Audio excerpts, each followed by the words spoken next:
मां लक्ष्मी को प्रणाम करता हूं।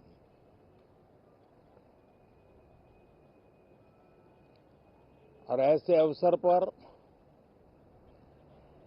सदियों से हमारे यहां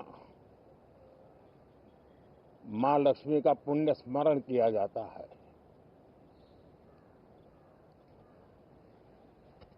सिद्धि बुद्धि प्रदे देवी, सिद्धि बुद्धि प्रदे देवी, भुक्ति मुक्ति प्रदायिनी, भुक्ति मुक्ति प्रदायिनी, मंत्र मूर्ते सदा देवी, मंत्र मूर्ते सदा देवी, महालक्ष्मी नमोस्तुते, महालक्ष्मी नमोस्तुते। मां लक्ष्मी हमें सिद्धि और विवेक देती है,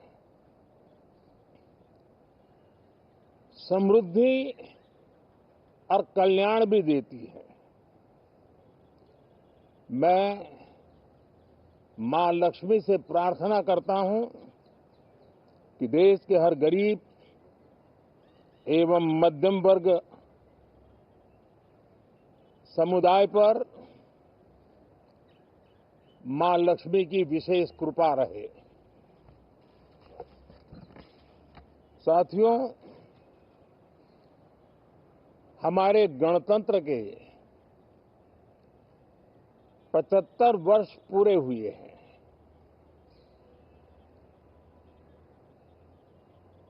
और ये हर देशवासी के लिए सर्वाधिक गौरवपूर्ण है और विश्व के लोकतांत्रिक जगत के लिए भी भारत का ये सामर्थ्य अपनी एक विशेष स्थान बनाता है। साथियों, ये देश की जनता ने मुझे तीसरी बार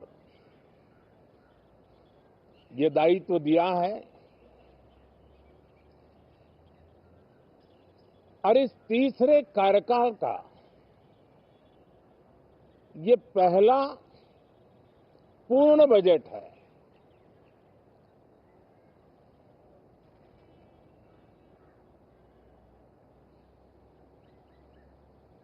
और मैं विश्वास से कह सकता हूं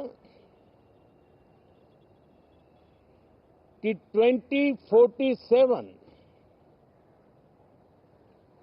जब आजादी के 100 साल होंगे, विकसित भारत का जो संकल्प देश ने लिया है, ये बजट सत्र, ये बजट एक नया विश्वास पैदा करेगा, नई ऊर्जा देगा कि देश जब आजादी के 100 साल मनाएगा तब विकसित होकर रहेगा। 140 करोड़ देशवासी अपने सामूहिक प्रयास से इस संकल्प को परिपूर्ण करेंगे। तीसरे टर्म में हम मिशन मोड में देश को सर्वांगीण विकास की दिशा में, चाहे वो भौगोलिक रूप से हो, सामाजिक रूप से हो या आर्थिक भिन्न भिन्न स्तर के संदर्भ में हो, हम सर्वांगीण विकास के संकल्प को लेकर के मिशन मोड में आगे बढ़ते जा रहे हैं। इनोवेशन, इंक्लूजन और इन्वेस्टमेंट, ये लगातार हमारे आर्थिक गतिविधि के रोड मैप का आधार रहा है। इस सत्र में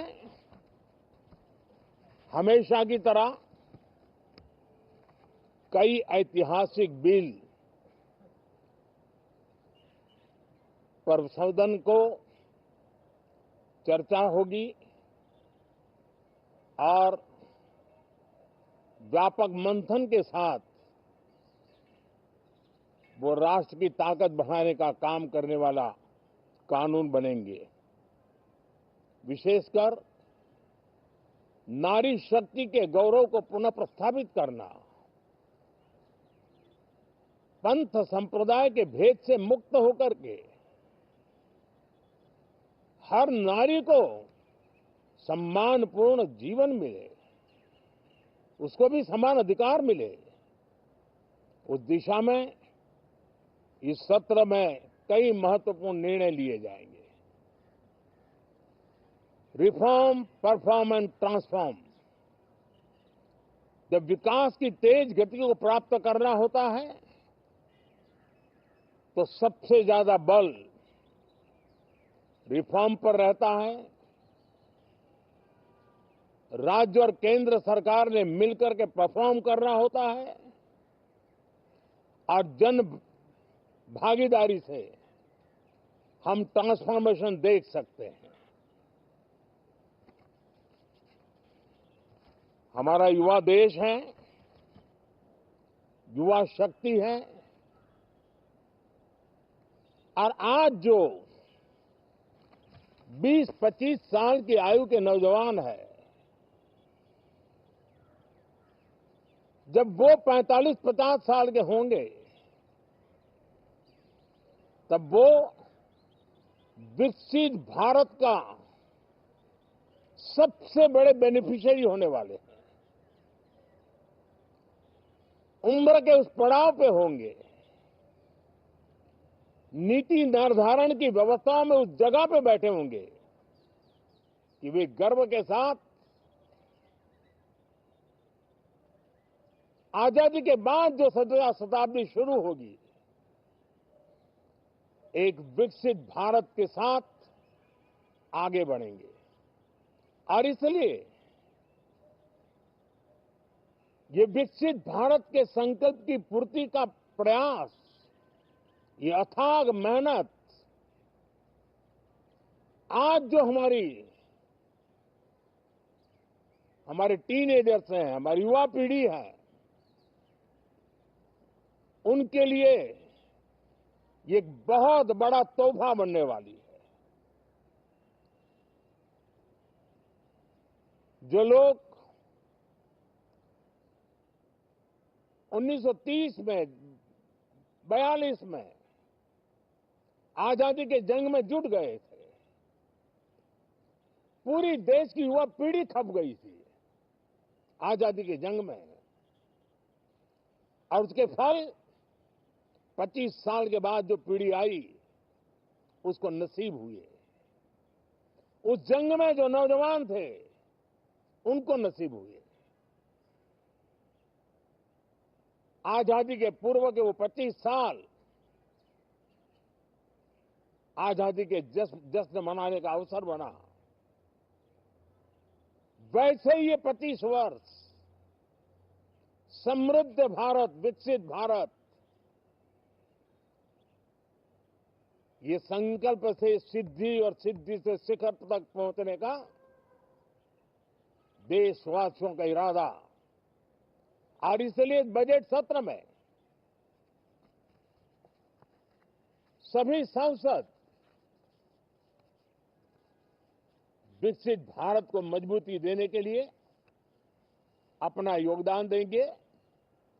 विशेष करके जो युवा सांसद है उनके लिए तो सुनहरा अवसर है, क्योंकि वो आज सदन में जितनी जागरूकता, जितनी भागीदारी बढ़ाएंगे और विकसित भारत के जो फल है वो तो उनकी नजर के सामने देखने को मिलने वाले हैं। और इसलिए युवा सांसदों के लिए एक अनमोल अवसर है। साथियों, मैं आशा करता हूं कि हम देश की आशा आकांक्षाओं के इस बजट सत्र में खरे उतरेंगे। साथियों, आज एक बात आपने जरूर नोट की होगी, मीडिया के लोगों ने तो जरूर करनी चाहिए। शायद 2014 से लेकर अब तक शायद ये पहला पार्लियामेंट का सत्र है कि जिसके एक दो दिन पहले कोई विदेशी चिंगारी नहीं प्रगटी है। विदेश में से आग लगाने की कोशिश रही हुई है।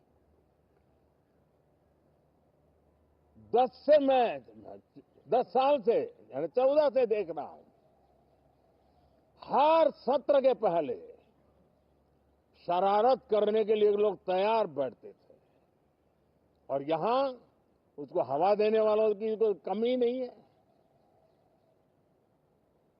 ये पहला सत्र मैं पिछले 10 साल के बाद देख रहा हूं कि जिसमें किसी भी विदेशी कोने से